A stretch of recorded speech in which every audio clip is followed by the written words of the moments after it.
आप हमारे व्लॉग में स्वामी हम फिर से आए हैं। आप देख सकते हो लोकेशन એટલે लोकेशन है। देखो लोकेशन हस्तगिरी झाड़िया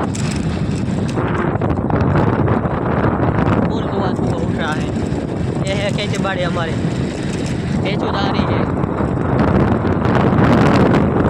हस्तगिरी झाड़िया। और वादला ही बादला हो गया है हमारे ब्लॉग में,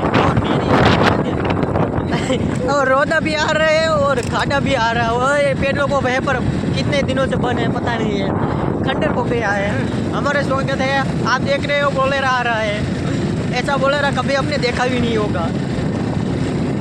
ऐसे डूंगर आते हैं और एक गाँव आ गया है फिर से। यहाँ पे कभी बारिश आ सकती है पता नहीं है। हम सेफ्टी भी लेके नहीं आए मोबाइल के लिए। आप देख सकते हो हमारी गाड़ी जा रही है 180 के पेड़ में। टूक गए तो टूक गए, और गाढ़ा कीचड़ सब कुछ आता है।